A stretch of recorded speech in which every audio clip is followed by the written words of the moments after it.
President Jagdeo meets with stakeholders to discuss proposals made in domestic violence paper called Stamp It Out. The official search for the U.S. aircraft that went missing earlier this month in Guyana's interior, is called off. And the Ministry of Health is calling on persons to get free HIV/AIDS tests done at locations across the country from today through November 21. Eye on the judiciary, business news, and of course the latest sporting action in the Diamond Mineral Water and NCN Sport News and more after these. Stay tuned. Good evening, I am Janelle Prasad. And I am Paul Moore. With this edition of the 6 o'clock news for today, Monday, November 17, 2008. Paul? Thanks, Janelle. The official search for the United States aircraft that went missing earlier this month in Guyana's interior has been called off. This is according to Transport Minister Robeson Ben, who says after 15 days, there are still no signs of the plane. Edward Lane reports. After 15 days of ground and aerial search, there has been no signs of the United States registered aircraft which was missing since November 1. During a media conference today, Transport Minister Robeson Ben said they have now decided to discontinue the search. Since November 2, the Guyana Defense Force, the Civil Aviation Authority, and the British and U.S. militaries have been involved in intense search.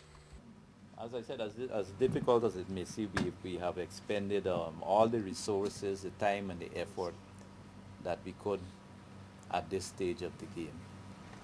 And we are, until anything else happens, we have concluded that the aircraft and its occupants are lost. However, Minister Ben says images from the target area are still being analyzed by the U.S., and if there is anything new, then the administration will restart the process. Meanwhile, Director of the Civil Aviation Authority, Zulfikar Mohammed, giving an account of the search operation, said there was coordination during the search. He noted that there were several reports by villagers who claimed that they saw the plane coming down, all of which were checked out but provided no result. The survey team brought in cameras which were able to film the entire area, and then they could have analyzed it afterwards. They also brought in special cameras with IR, which could detect heat, and some other specialized equipment which were used in gathering information in order to identify possible areas where the aircraft may have gone down if it did. But the mining company to which the aircraft was attached and the Dynamics Aviation, the owner, are still working with villagers to continue the ground search for the plane. Around 14 hours 14 on November 1, the Beach King aircraft, which left Timeri to conduct a geophysics survey in the Mbambadai area, went missing. On board the craft were 2 American citizens and a Canadian geophysical technician. Edward Lane, the 6 o'clock news. Ranks in Region 1 have arrested 5 men in connection with the discovery of a firearm and ammunition. Reports are that Ranks, acting upon information, conducted a search on Sunday at a mining camp at Cayuni River. During the search, an unlicensed 12-gauge Mossberg shotgun and 1 matching cartridge were found. The men are in police custody, assisting with investigation. Well, the commander of Berbice B Division, Krishna Lakeraj, is calling for more manpower in the Berbice area, especially in light of the Christmas season when the towns of New Amsterdam and Rose Hall are at their busiest. Here's Nakastia Logan. Commander of B Division Krishna Lakeraj says that in order to resolve the problem of the shortage of manpower in Berbice, several decisions have to be made. Internally, office staff would be deployed on the streets. So there will be skeleton staff in the office. At the moment also, we are interviewing, we're processing a number of persons, prospective candidates for enlistment and possible training, which is likely to commence soon. So we hope to have additional input, to deploy on the streets. The commander also says that neighborhood police on foot patrols could be deployed into the more concentrated areas. Meanwhile, ranks who provide volunteer services and their vehicles will be deployed and filtered into the arrangements. We're also networking with the major stakeholders such as the Berbice Chamber of Commerce, who do not only provide information but providing other necessary assistance. We're also collaborating with other stakeholders. In the Community Regional Administration has been very, very supportive of the police. The commander says that ranks in Berbice will also be connecting with the business community and members of the station ranks committee in protecting the area. For the NCN 6 o'clock news, I'm Nicasio Logan.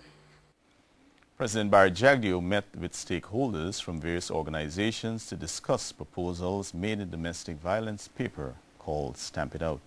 Leaders from about 20 organizations attended the meeting held at the office of the President today. Onika Jones has the details. The domestic violence paper called Stamp It Out will be tabled in the National Assembly shortly. The paper aimed at reforming the laws that govern domestic violence in the Guyanese society was drafted out of countrywide consultations among stakeholders.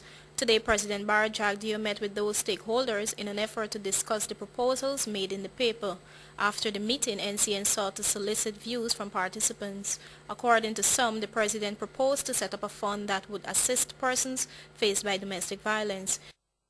He has also reportedly vowed to work collectively with the various organizations to address the issue.